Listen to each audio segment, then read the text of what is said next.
معاشرے کی اصلاح کے سلسلے میں حضرت نبی کریم صلی اللہ علیہ وسلم نے اور اللہ پاک نے انسانیت کی اصلاح کے لیے اور انسانیت کے سدھار کے لیے اور معاشرے کو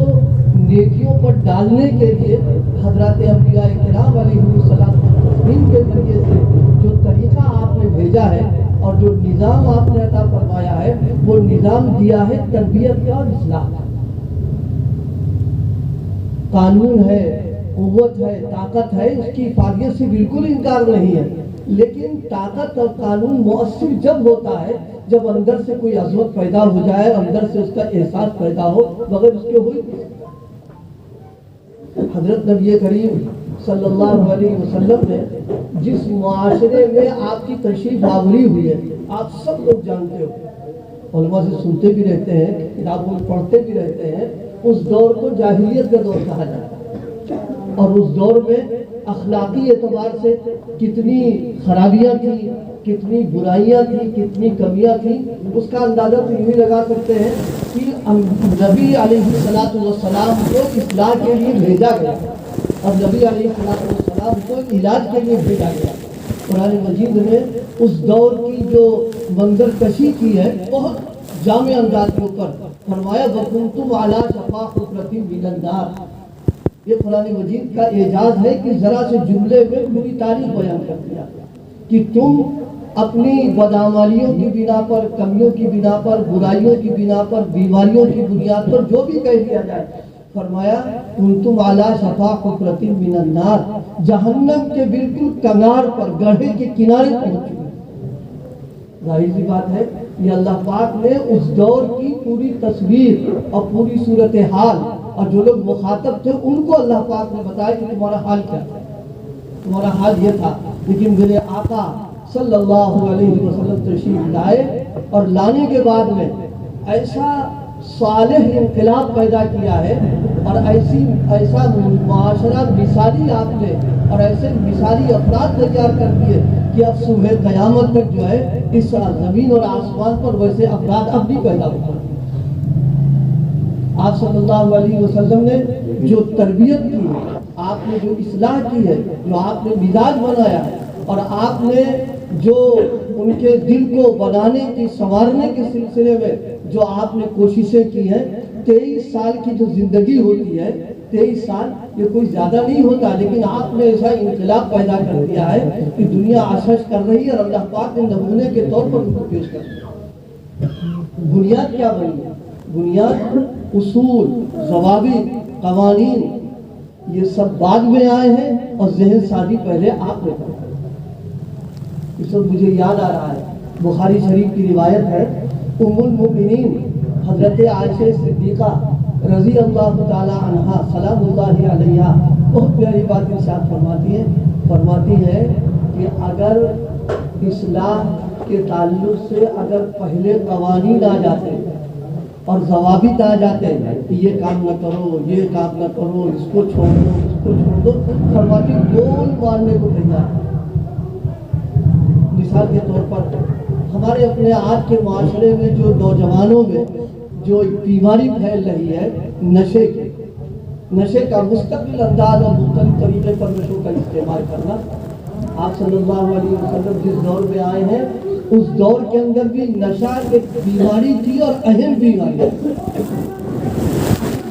اہم کا لفظ میں نے اس لیے عرض کیا کہ وہ اس کو محسوس کریں گے کہ عربوں میں شراب نوشی اور شراب کے تعلق سے عربی زبان کی عربی لغت میں تقریباً 200 الفاظ ملتے ہیں۔ یہ 200 الفاظ عربی زبان میں، اس کا مطلب ہے کہ شراب کتنی زیادہ ان کے معاشرے کے اندر عام تھی۔ ان کی کوئی نشست،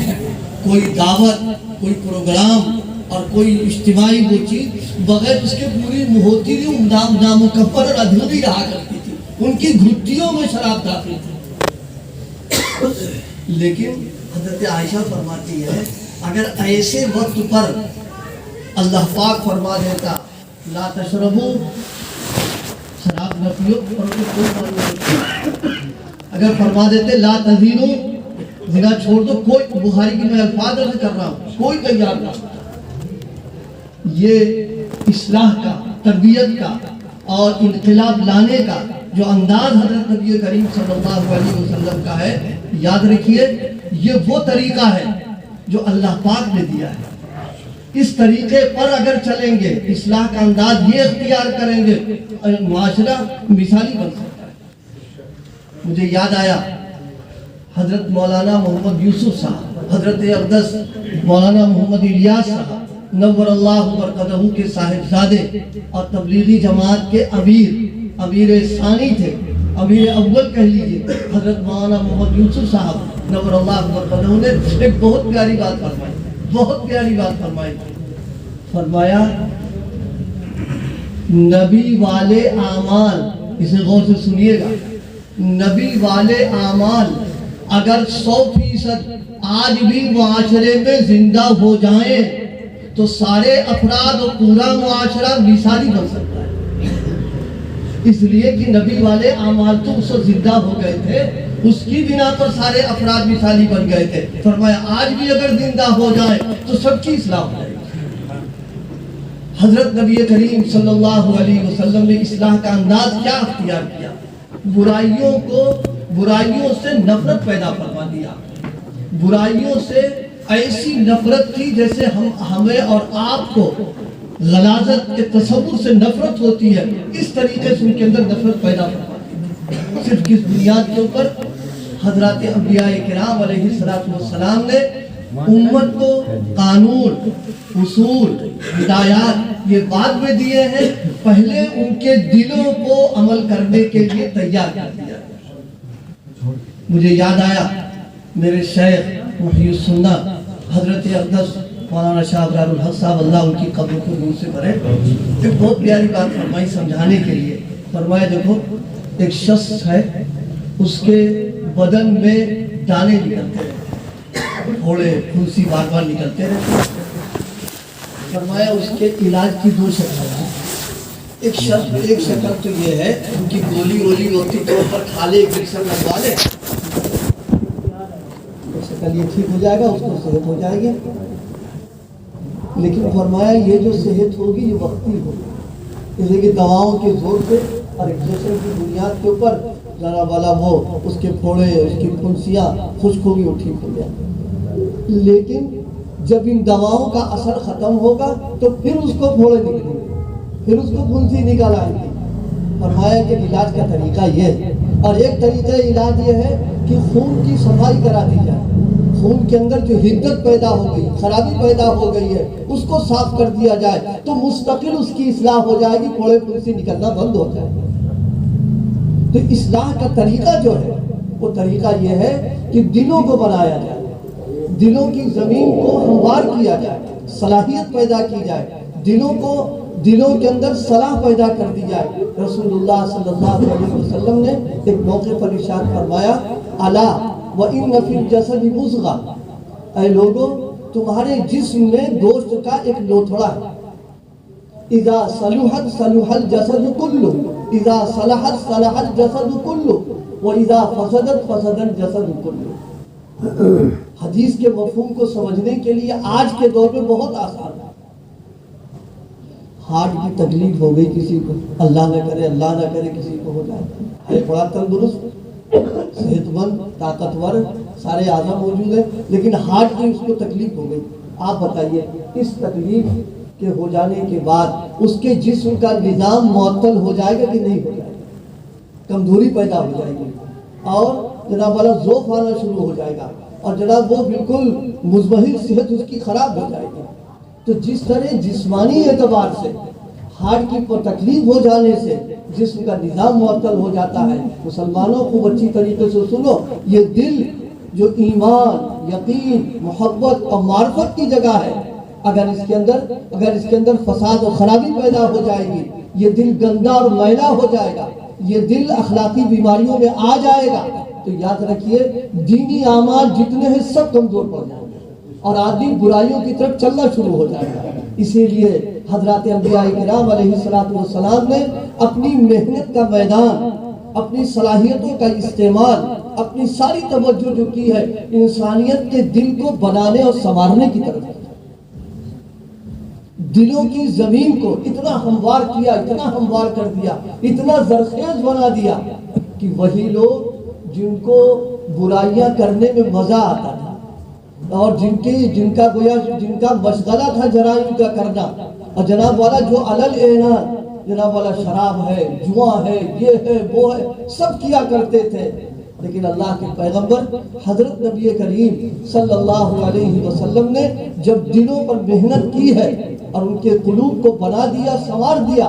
تو وہی حضرات روایات میں ہے ایک موقع پر سیدنا حضرت عمر رضی اللہ تعالی عنہ حضور کی خدمت میں حاضر ہوئے، حضرت معاذ بن جبل بھی حاضر ہوئے رضی اللہ عنہما، اور بھی صحابہ، اور آنے کے بعد کہا یا رسول اللہ افتنا فی الخمر، جی ہاں ابھی تو شراب بڑی لگی ہوئی تھی اور اب آ کر کے استفتاء کر رہے ہیں کہ آقا شراب کے بارے میں بتائیے، یہ جائز ہے کہ ناجائز ہے، صحیح ہے کہ غلط، اب تو حکم دے دیجئے۔ کہاں تو وہ اتنے مریض تھے کہ جناب چھوڑنے کو تیار نہیں، اور جہاں اب نفرت دھیرے دھیرے ان کے اندر پیدا ہو گئی کہ اب خود سوال کر رہے ہیں، دربار رسالت میں گویا استفتاء پیش کر دیا اور فتویٰ لینے آگے کہ حضور بتائیے کیا حکم اس کے لیے۔ یہ تبدیلی جو پیدا ہوئی ہے وہ دل کو بنانے سے ہوئی ہے، دل کو سنوارنے سے ہوئی ہے، دل کی اصلاح ہونے کے بعد یہ چیز پیدا ہو گئی ان کے اندر۔ قرآن مجید میں اللہ پاک نے باقاعدہ طریقے پر بیان کیا، یسألونک عن الخمر والمیسر، کہ یہ لوگ آپ سے پوچھ رہے ہیں نشے کے بارے میں، خمر شراب، لیکن میں آج کے عام مفہوم کے اوپر نشے کے بارے میں پوچھ رہے ہیں آپ سے، اور جوئے کے بارے میں پوچھ رہے ہیں کہ یہ کرنے اس کا فرق ہے، یہ کیسا عمل ہے، اس کو چھوڑنا ہے نہیں چھوڑنا ہے، کرنا ہے نہیں کرنا۔ اللہ پاک نے تربیت کا جو نظام بنایا بڑا عجیب بنایا۔ میں تو لوگوں سے کہا کرتا ہوں کہ ہم لوگ چاہتے ہیں آج ہی وہ اور شام کو کاٹیں، نہیں سمجھے؟ ہمارا مزاج یہ ہے کہ بس نافذ کر دو اور شام تک سارے لوگ اس کو قبول کر لیں۔ جی نہیں، جب تک ذہن نہیں بنے گا اور جب تک مزاج نہیں بنے گا اور جب تک دل کو جگایا نہیں جائے گا اور جب تک دل کے اندر صلاحیت پیدا نہیں کی جائے گی، اس وقت لاکھ محنت کر لی جائے کوئی کامیاب نہیں۔ آپ حضرات جانتے ہیں، مجھ سے زیادہ جانتے ہیں، نشے کے بند کرنے کے سلسلے میں اور جرائم کے روکنے کے سلسلے میں قوانین کیسے کیسے ہیں، سزائیں کیسی کیسی ہیں، اور اس کے روکنے کے لیے کیا کیا تدبیریں باہر ملکوں میں ہو رہی ہیں، لیکن نتیجہ کیا ہو؟ نتیجہ ہو رہا مرض بڑھتا گیا، جو دبا کیا، کہ جو بھی تدبیر ہو رہی مرض بڑھتا چلا جا رہا، آدمی اور زیادہ اس کو بڑھتا چلا جا رہا۔ اسی لیے میں ایک بات کہا کرتا ہوں کہ ہم اور آپ جس دور سے گزر رہے ہیں، یہ دور ترقی یافتہ تو ہے ہی ہے، لیکن ترقی کے ساتھ ساتھ جرائم تیز رفتاری کے ساتھ بڑھتے چلے جا رہے ہیں، جرائم بڑھتے چلے جا رہے ہیں، اور جناب والا ایسے ایسے جرائم اور اس کے ایسے ایسے انداز اور ایسے ایسے طریقے کہ آدمی تصور نہیں کر سکتا کہ صاحب یہ ہو۔ حالانکہ سب کچھ موجود ہے، سب لوگ موجود ہے، ثوابت موجود ہے، اور جناب والا ساری موجود، کچھ بھی نہیں ہوگا۔ بات کیا ہے؟ بات وہی جو میں نے ابھی کی تھی کہ بدن پر جو دانے نکل رہے ہیں، ہم نے اس کا علاج سمجھا کہ مرہم لگا دو، دوا دے دو، کافی ہوتا ہے۔ جی نہیں، اس میں دیکھنا یہ ہے کہ خون کا فساد جو ہے یہ کیسے دور ہوگا۔ جب تک وہ فساد دور نہیں ہوگا اس وقت تک جسم صحت مند نہیں ہو سکتا ہے۔ اسی طرح دل کا فساد اور دل کا بگاڑ اور دل کی خرابیاں جب تک یہ دور نہیں ہوں گی اس وقت تک ہم برائیوں سے نفرت کر لیں، ہم برائیوں سے رک جائیں، معاشرہ ہمارا پاک ہو جائے، یہ ممکن ہی نہیں ہے۔ اگر ممکن ہوتا تو اللہ پاک سب سے پہلے تجربے کے طور پر حضرت نبی کریم صلی اللہ علیہ وسلم کے ذریعے سے اس کو کرواتے، لیکن نہیں، پہلے ہدایات نہیں تھی، پہلے دل کو بنایا، اور اتنا بنایا، اتنی محنت کی ہے کہ جناب والا اب حال یہ ہو گیا تھا حضرات صحابہ کرام کا کہ ذرا سی کوئی بات دین کے خلاف، ذرا سی کوئی بات ان کے دل میں وسوسے پیدا آتی تھی، صحابہ تڑپ جاتے، بے چین ہو جاتے، صحابہ یہ سمجھنے لگتے تھے کہ میرا ایمان خطرے کے اندر پڑ گیا۔ یہ حال بخاری کی روایت میں یہ ہے، فرمایا گیا کہ تم لوگ آپ صلی اللہ علیہ وسلم کے دنیا میں تشریف لے جانے سے زیادہ وقت نہیں گزرا، بتاتے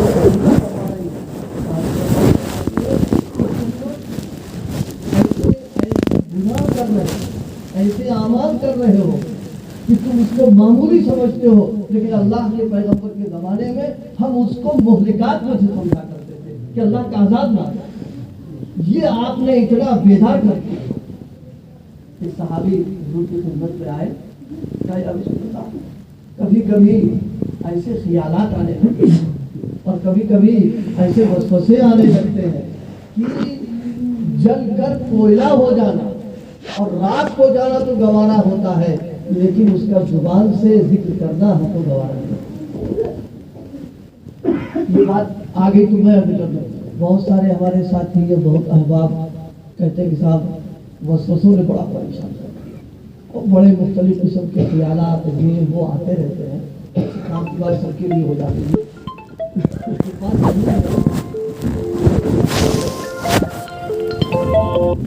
جب جہاں مال ہوگا چور وہی جائے گا۔ میری بات سمجھ گئے نا؟ ویرانے میں چور نہیں آتا، وہ کیا کرے گا؟ اس کو ویرانے میں کیا لینا دینا؟ وہ تو جہاں جائے گا جہاں مال۔ جب آدمی دینی محنت کرنے لگتا ہے، اعمال میں لگ جاتا ہے، زندگی میں دینداری شروع کرتا ہے، ارادے کرتا ہے، تو اب مال آنا شروع ہو گیا، لہٰذا تو اپنا کام شروع کریں۔ یعنی یہ لفظ اور شہنات، یہ وساوی خیالات سازگار کی فضا اتنا ہجوم ہو جاتا ہے وساوی کے خیالات، لیکن بھائی پریشان ہونے کی ضرورت ہے۔ یہ بات کافی طرح کو اس کا فائدہ ہے، وہ یہ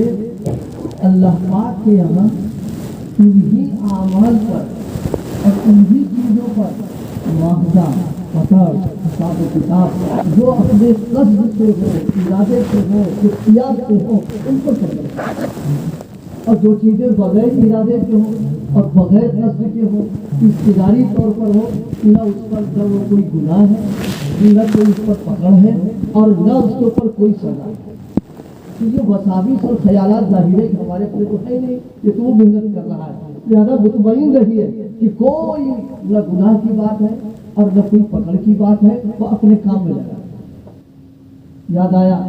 حضرت اقدس شیخ العربی والعجم حضرت حاجی امداد اللہ مہاجر مکی اپنے سلسلے کے بزادہ پیر فرمایا کرتے تھے کہ بھائی راستے میں اچھے لوگ بھی گزریں گے اور برے لوگ بھی۔ اب ہم یہ چاہیں صاحب برے لوگ نہ آئے اچھے گزریں تو مشکل ہے، بھائی راستہ ہے ہر قسم کے لوگ گزریں گے، تو ابھی تو گزرگاہ ہے، اچھے خیالات بھی آئیں گے برے خیالات بھی آئیں گے۔ اب ہم چاہتے ہیں صاحب بالکل ہم فرشتہ بن جائیں اور برے خیالات ہی نہ آئے تو پھر انسان کاہے کو رہ جائے گا؟ بات سمجھ میں آ رہی ہے؟ اب دوسری بات اور ہے، بڑے لوگ، میں زیادہ موضوع سے ہٹاؤں پھر ابھی آپ سے کروں گا، بڑے لوگوں کو دیکھا ہوگا اس کے حفاظت کے لیے پالتے ہیں، بہت اعلیٰ نیا آدمی دیکھ کر کے وہ ایسی آواز لگاتا ہے کہ کمزور ہو تو اس کو چوری ہونی پڑے،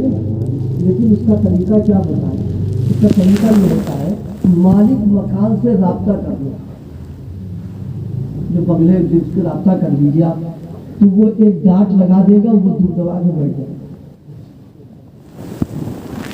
سمجھ آ گے گا؟ تو جیسے یہاں اس کے سر سے بچنے کے لیے وہ چھوڑنے کے لیے مالک مکان سے رابطہ ہے، اسی طریقے سے نفس و شیطان کا جو خالق و مالک ہے اللہ سے رابطہ کر لیجیے اور اس سے رجوع ہو جائیے۔ یہ ایک سب کنارے ہو، جب غفلت ہوتی ہے تب شکار ہو جاتے ہیں،